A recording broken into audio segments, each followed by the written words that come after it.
I'm Danny Barnes with the CCAA, and I'm joined right now by the head coach of the Cal State San Bernardino women's basketball team, Casandra Renno. How are you doing today, Coach? I'm good. How are you? Doing very well. Thank you for joining us today. We just want to hear a little bit about how the Coyotes are doing to this point of the season. You've had the opportunity to play 9 games so far this year. 4 of those being in the conference and split those 4. You're 2-2 there.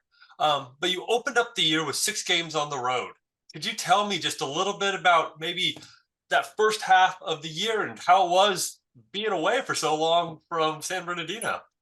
Yeah, we did. We had 6 games on the road. We're very veteran heavy, so I didn't think it would affect us as much. We love playing at home, but I wanted us to play on the road. I wanted us to play, have that atmosphere. So when we're home, we want to be home. We want to be in that atmosphere, in our gym, back in our arena after all last year playing in the Den. And so I wanted to be able to challenge us in a different way than we've had since I've been here. So, how did the first half of the season go? I mean, it was very nice for the whole conference, I got to admit, for you guys to pick up those 2 early wins against the Pac West teams, against Biola and Concordia was. So, just how did the first half of the season go for you? No, it was exciting. We started out 2-0.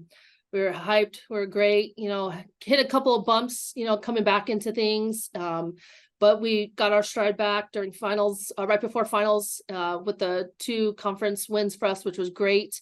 We hit a couple of different strides against Western Washington, but it was a good test. I wanted to be able to get us a good test, a good measuring stick going into break and the rest of conference, because we all know Western Washington is one of the best in the region, if not the best right now for our region. And so I wanted to be able to push our team to challenge them to see what they're capable of doing. We talked about challenging your team early in the year on that one. What do you feel you've learned about your team early in the year that you can apply to the rest of the season? I feel like this team doesn't give up. I feel that they're gritty. I feel that they're hungry and they know their expectations. They know what they want to accomplish and they know what they want to do. And so every day in practice, we talk about it. Every day at the end of practice, we talk about it. And so we know what our expectations are, what we're holding our standard to, and what we're trying to accomplish as a team.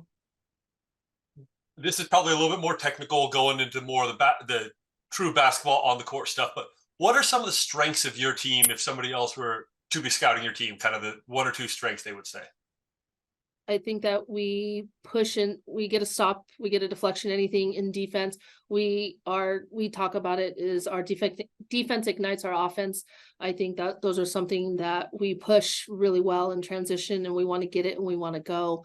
And we continue to learn to share the ball a lot more, hitting the open person, being able to, whether it's a shooter down low, making that one extra pass, which is nice.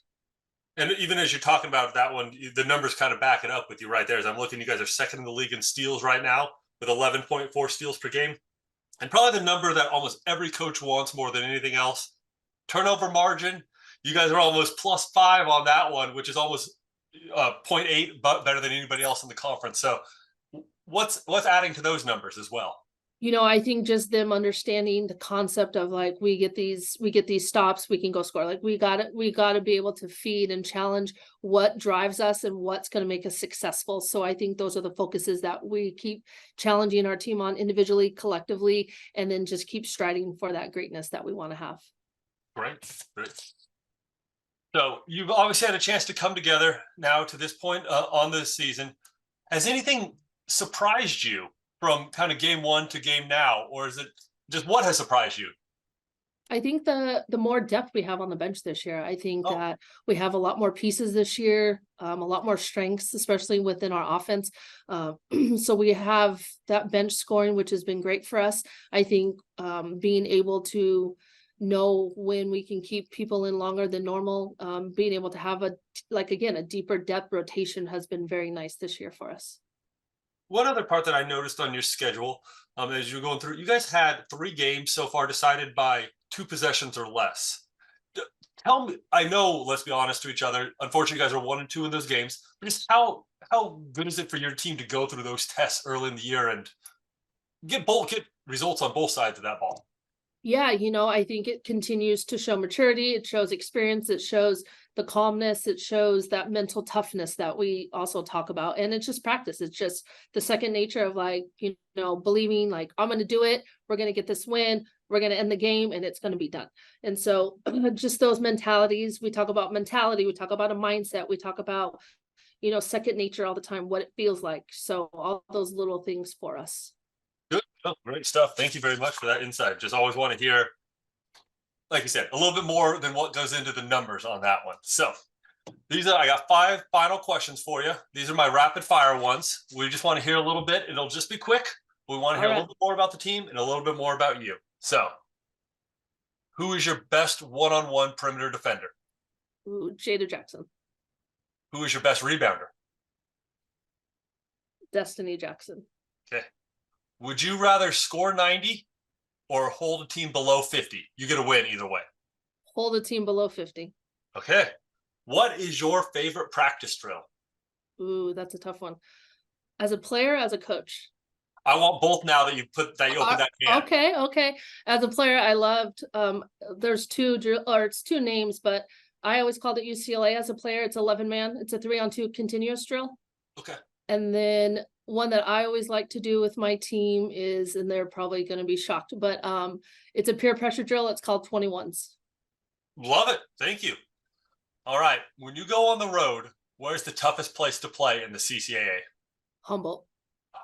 All right. No hesitation on that one. Coach, you're off the hot seat.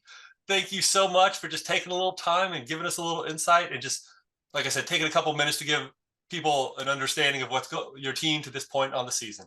Absolutely. Thank you for having me and thank you for what you do for the conference.